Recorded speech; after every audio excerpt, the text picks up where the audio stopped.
সালামু আলাইকুম। আমি কুয়া থেকে বলতেছি। কুয়াতে আপেলগুলা আপনার দাম হয়েছে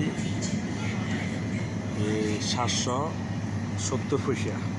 মনে করেন বাংলা এখান দিয়ে 300 টাকার মতো পড়ে যায়। 300 টাকা এগুলো সব একই রেট। আর আপেলের মধ্যে এখানে 3 জাতের আপেল আছে। এটা আমার দেশে চলে বেশি ভালো। এটা একটু সুকা সুকা মারে এই আপেলটা, আর এটা একটু কসকস, কিন্তু এটাও মানে বেশি মিষ্টিও না। এটা বালু বালু টাইপের, এটা কিন্তু হালকা কসকস মারে। আর এটা হচ্ছে সুকা সুকা, আর এটা মিষ্টি আছে, এটা ভালো। তো নাশপাতি এগুলো ভালো। নাশপাতি এগুলো আপনার একদিনের 100 পয়সা। একদিনের 100 পয়সা বাংলাদেশ সময় মনে করেন 420 টাকা হবে। 420 টাকা। ওই আঙ্কুর দেখা দিয়ে আঙ্কুরগুলো আপনার একদিনের 700 পয়সা। মনে করেন 200 পয়সা কম 2 দিনের আর কি। 2 দিনের সমান বাংলায় 700 টাকা। এই আঙ্কুর কেজি আছে 700 টাকা। তো বাংলাদেশে কত চলে বলতে পারি না। যারা আমার ভিডিওটা দেখবেন, বাংলাদেশে এখন বর্তমানে আঙ্কুরের কেজি কত বই চলে জানাইবেন, আর আপেলের কেজি কত বই চলে জানাইবেন। এই মানে কমেন্ট বক্সে লিখবেন।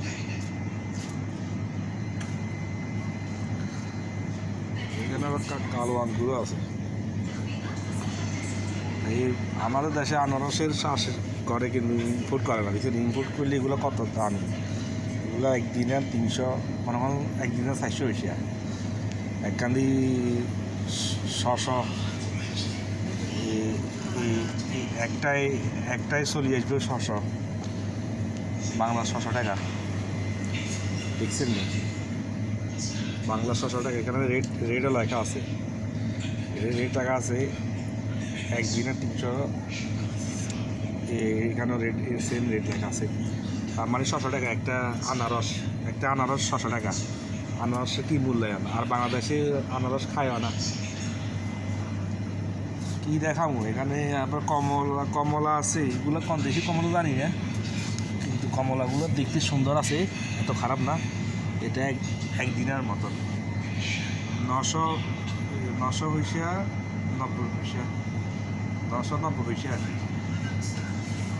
990 পয়সা, কিন্তু এটা একদিনের মানে এটা 400 টাকা। বাংলাদেশেও মোটামুটি 400-300 টাকা চলে। ভিডিওটা ভালো একটু লাইক আর শেয়ার দিয়ে দিবেন। আর এটা হচ্ছে নারিকেলগুলো আপনার পিস কত করে বিক্রি করে, মানে ফিক্স লেখা আছে 330 পয়সা। 330 পয়সা 60-70 টাকা। বাংলাদেশে 80 টাকা 90 টাকা চলে। তারপর ঠিক আছে, নারিকেলের রেট ঠিক আছে। এগুলো ইন্ডিয়া থেকে আসে, অনেক বিশাল বড়। এটা আরবিতে জামিয়া বলে আর কি। আমাদের যেটা তো গ্রোসারি সুপার মার্কেট বলে, সুপার মার্কেট। তো এই ভিডিওটা ভালো লাগলে লাইক আর শেয়ার দিয়ে দিবেন। নিত্য আরও ভিডিও নিয়ে আসবো এরকম মিক্স ভিডিও দিয়ে আমি আমার চ্যানেলে। ভালো লাগলে লাইক আর শেয়ার দিয়ে দিবেন। আমার কুয়ার থেকে আমি বলতেছি।